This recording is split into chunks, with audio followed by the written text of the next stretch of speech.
تایا کر بھی جا رہے ہیں جس مقام پہ جا کر کے بیٹی کو زندہ دفنا کر کے آئے تھے، جانے کے بعد میں اس قبر کے قریب پہنچے ہیں، حضرت تایا کلبی نے اشارہ کیا یا رسول اللہ یہ وہی بیٹی کی قبر ہے جس بیٹی کو اپنی زندہ اس مقام پہ دفنا کے گیا ہو۔ اتنا کہنا تھا مصطفیٰ جان رحمت نے اشارہ کیا تھا۔ آج نبی کی بدماش اولاد کہتے ہیں کہ نبی ہماری طرح ہے، چاند کے دو ٹکڑے کر کے دکھاؤ پھر کہنا نبی ہماری طرح ہے، ڈوبے ہوئے سورج کو واپس پلٹا کے دکھاؤ پھر کہنا نبی ہماری طرح ہے، ہر مٹھی میں کنکروں کو کلمہ پڑھ کے دکھاؤ پھر کہنا نبی ہماری طرح ہے۔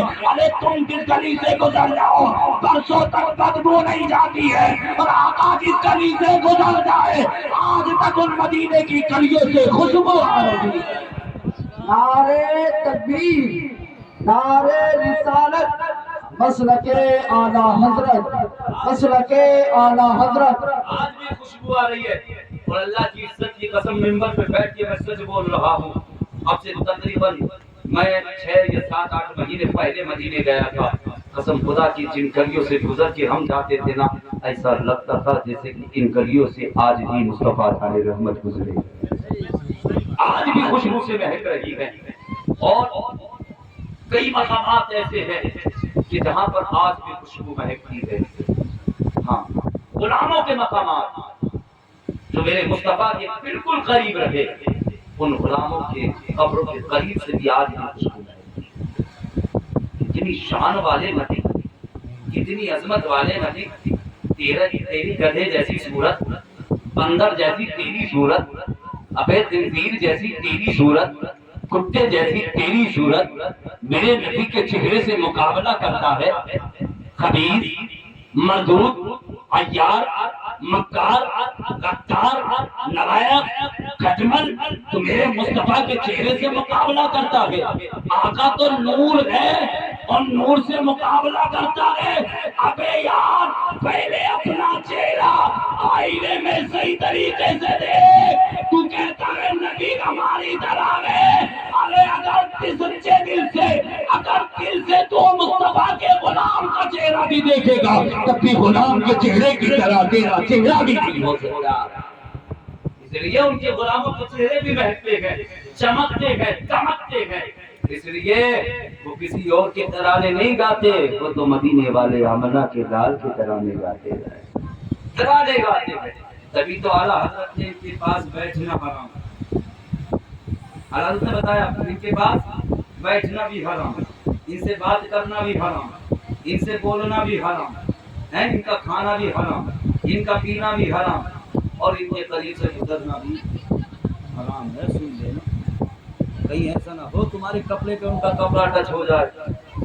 ہاں، ہم تو اتنا جانتے ہیں اگر ہمارے برتن میں کتا منہ ڈال دے تو برتن کو 7 مرتبہ دھو لیں تو پاک ہو جاتا ہے، مگر جس برتن میں دیوبندی کھا لے پھر وہ برتن ہم کو پھینکنا ہی پڑ جاتا ہے، وہ پاک نہیں ہوتا۔